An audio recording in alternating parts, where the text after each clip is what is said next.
السلام علیکم ورحمۃ اللہ وبرکاتہ۔ محترم ناظرین، آج ہم تختی نمبر 6 پڑھیں گے۔ تختی نمبر 6 کا نام ہے مشق، حرکات و حروف مدہ و حروف لین۔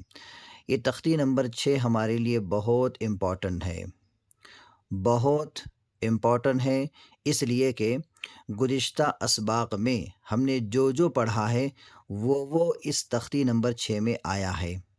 جیسا کہ ہم نے حرکات کو پڑھا ہے تو یہاں پر حرکات بھی آ گئے ہیں، ہم نے حروف مدہ کو پڑھا ہے، حروف مدہ بھی یہاں پر آ گیا ہے، اور اسی طریقے سے ہم نے کھڑا زبر، کھڑی زیر، الٹا پیش، اس کو بھی پڑھا ہے، وہ یہاں پر آ گیا ہے۔ اسی طریقے سے حروف لین جو گزشتہ ہمارا سبق ہوا ہے تختی نمبر 5 میں، تو وہ بھی یہاں پر آیا ہے۔ اس لیے جتنے اسباق ہمارے پیچھے ہوئے ہیں اس کا یہ ایک اعادہ ہے، ایک ریویژن ہے۔ تو اس لیے گزشتہ اسباق میں اگر ہماری کچھ کمی کوتاہی رہ گئی ہے تو ہم اس تختی نمبر 6 میں اسے مکمل کر لیں، تاکہ آئندہ آنے والے اسباق میں ہمیں کوئی پریشانی نہ ہو۔ دیکھیے اسے کس طرح سے پڑھنا ہے۔ یہاں پر آپ کو اب اس کو رواں سے پڑھنا ہے۔ اگر آپ کو یہ رواں سے پڑھنا آ گیا، جیسا کہ ایک مرتبہ ہم آپ کو پڑھ کر دکھاتے ہیں، اس طرح سے اگر آپ کو پڑھنا آ گیا، آپ کو 5 تختیاں الحمدللہ یاد ہو گئے۔ اس کا مطلب یہ ہوگا، اگر یہ اتنی 1.5 لائن ہے نا، یہ 1.5 لائن اگر آپ کو پڑھنا آ گئی، گویا کہ آپ کو پیچھے کے 5 تختیاں آپ کو یاد ہو گئے۔ دیکھیے کس طرح سے پڑھنا ہے۔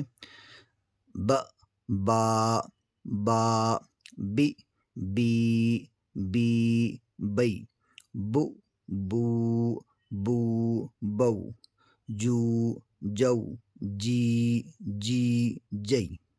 اس طرح سے اسے پڑھنا ہے۔ اگر رواں سے نہیں پڑھ پا رہے ہیں تو اسے ہجے کر کے پڑھ کے مشق کیجیے، انشاءاللہ پڑھنے میں پھر پریشانی نہیں ہوگی۔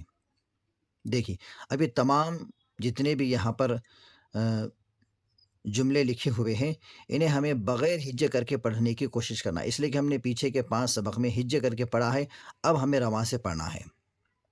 دیکھیے خلق، اذا وقب، وَإِذَا قُرِئَ، وَإِذَا قُرِئَ نہیں بولیں گے، وَإِذَا قُرِئَ، اس لیے کہ یہاں پر یا کے اوپر یہ حمزہ ہے۔ اور